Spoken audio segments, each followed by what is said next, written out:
Good afternoon, viewers, and welcome to today's live stream. All right, today,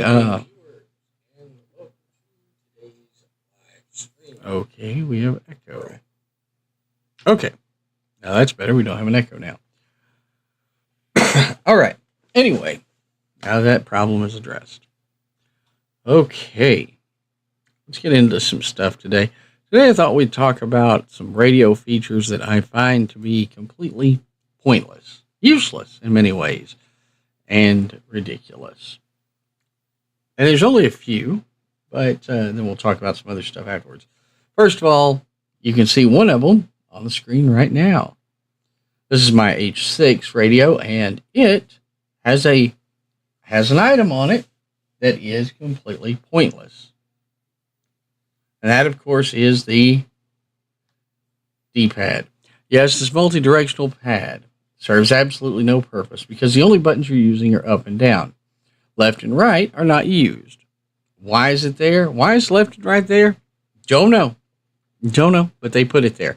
And that's not the only radio I have that has that. The RT730 also has that same feature. And it's left and the right do absolutely nothing, but we have it there. So these left and right keys, let's get rid of them. Okay, that's number one on my list. Number two is a big one that I complain about a lot. And I wish I had a different radio over here. I'll switch the antenna on this one. That's fine. Give me this one. Need a smaller antenna for this to be a good point to this. Here's another item that we need to get that we don't need in radio, really. And that's, of course, right here on the top. Flashlight. Don't need it. What purpose does a flashlight on a radio serve? Now, I'll exclude the Baofeng UV17, which has a flashlight on the bottom, which might be useful if you were talking on the radio and needing to read something while talking on the radio during a blackout. However, you cannot truly read something and have the light close enough to see anything without hitting everything with the antenna. And that's not going to work. So, flashlights on radios, I think, need to be out. I think we need to get rid of that. All right. That's another item that we need to get rid of. Another thing that we should get that we really don't need is, and well, it's a 50-50 thing. And of course, I was going to go with the alarm function. We really don't need it. However, it could serve a purpose in an emergency if you were trapped under something and needing to get help. You could just set off the alarm, I suppose. So maybe the alarm function is okay, but I always try to disable mine the same as I disable the flashlight too. If I can reprogram the button, I will. That way I can put it for something more useful than a flashlight. Let's see, that's two things. I know there's another one on the list here. D-pads, flashlights. Okay, and for manufacturers out there, quit putting the belt clip attachment on the radio battery. You know, too often we have, and I was looking for one of mine that has that same problem. Here we go. Take, for instance, right here. The belt clip would attach to the battery. Well, if you've got more than one battery, you got a problem. You got to take the belt clip off to put it on a different battery every time or buy extra belt clips. I see that's pointless. And I'm really not a big fan of belt clips too often unless the radio is just one that's too bulky to fit in a case. Then I say get a bigger case. Okay. That's another issue that we could address. Another one would be the band button on a radio. Nobody ever uses it. And a lot of radios don't have that now, which, hey, I'm glad that they do. I'm glad they don't. Okay. There's a couple of things there. I had some more stuff for this stream, and I can't remember what it was. I'll tell you. It's one of the things when you're doing a lot of stuff, you just can't always remember everything that you're doing. But it is what it is. Okay. Oh, yeah. Another one is this is another one that I really don't see a point to, and that's Bluetooth connections on the phone, on the radio. You know, they say, well, you know, you plug it in and you can program the radio from your phone. I just don't see the purpose of that. Now, having a radio is a lot about being prepared for a survival situation. And now, in that case, if you're being prepared for it, you have to be prepared for the contingency that phones won't work. Well, if phones don't work, then how are you going to be, programming it from your phone? Now, of course, if the app doesn't require internet access and only works on the Bluetooth, yeah, you probably could. But it just doesn't serve a purpose to me. And I've looked at many radios, and some of them, you know, I'll see some that are, hey, you got a Bluetooth app for it. And I'm like, why would I even want that? You don't need it. And that brings me to another one that back to my original third on the list here, and I added to it already. This comes to my next one here on the list is these all band radios. Now, I like the idea of being able to listen to all kinds of things. But take, for instance, something like the Radtel 730, which I have sitting in front of me. It will read everything from like 10 megahertz on to 630. Well, that's all fine and well. Except, first of all, you can't transmit on those bands that are that low because the radio, A, is not designed for it, and B, you don't have the antenna for it. So, that's one thing. And, of course, the radio is not designed for it, and to receive or to even transmit from it, you're going to need to be in close proximity to something because it's not going to work. So, my thought on that is we don't need it. It would be great if manufacturers built dedicated radios for certain aspects. Now,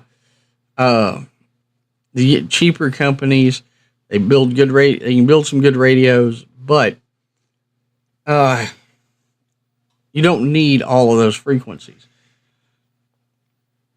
Because more than likely, you're never going to pick anything up on them. So, I think that manufacturers should just build dedicated radios. Instead of building a radio that does everything, build a dedicated radio for a certain purpose. That purpose, of course, if you want a handheld for high frequency, then do that. If you want one for the 6 meter band, get maybe a handheld built just for that would be great. But putting it all in one doesn't really work. Now then, that's one of those. That's the thing there.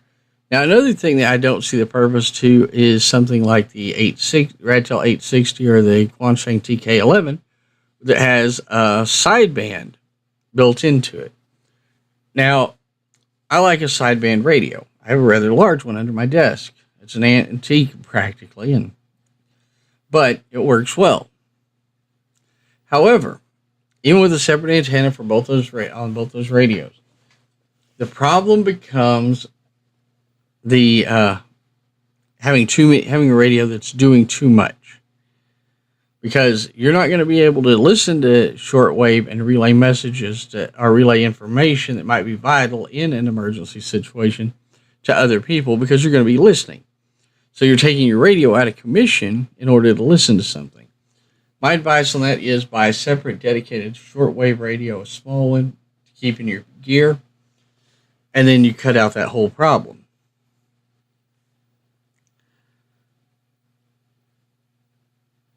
Now, another one is, of course, the sending of data, email, whatever, over your radio. But this often requires your phone to have a phone app to do it. Once again, another thing I see is pointless. All right, give me a minute, people.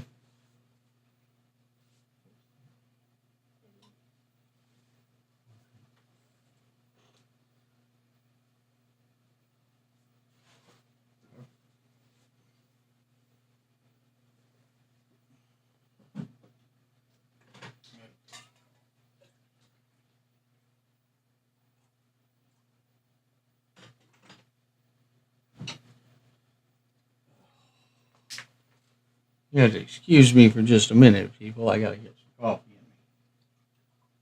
Otherwise, I'm gonna fall asleep while I'm sitting here talking to you. We don't want to do that.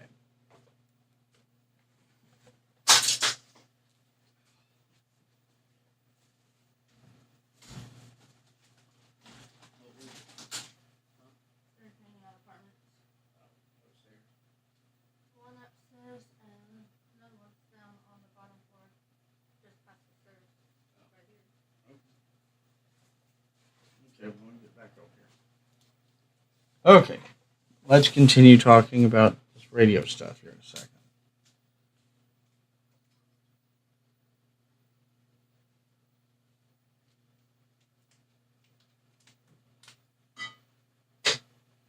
Now, the problem with email and stuff on the radio is that it's a bit of a novelty thing. And I know people like it, but in practicality, it doesn't really serve that big of a purpose.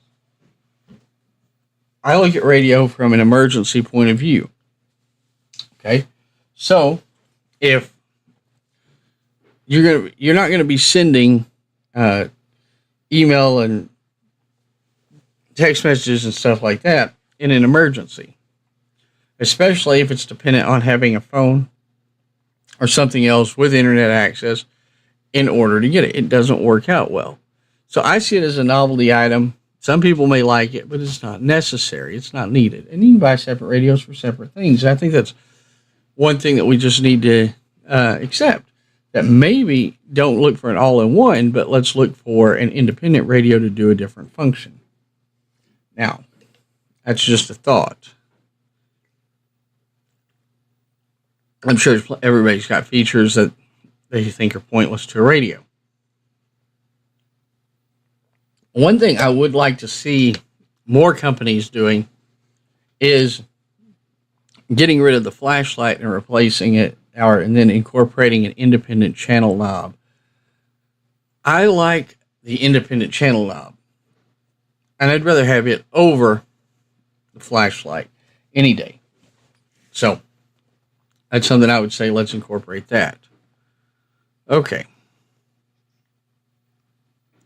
These are just little ideas I have, just thoughts I had this morning on things I really don't like on the radio. But I do like to add in what I might like to see. You know, specialized radios also, of course.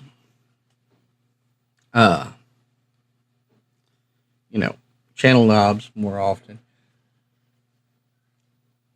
Now, there's nothing wrong with having a radio to do multiple things, And there's nothing wrong with having a radio that would do, in theory, say, your 2-meter, 70-centimeter GMRS and MRS all at the same time. That's a simple all-in-one. That would work as an all-in-one. The problem is companies keep trying to add more and more and more, and it doesn't work out well. So, just a thought.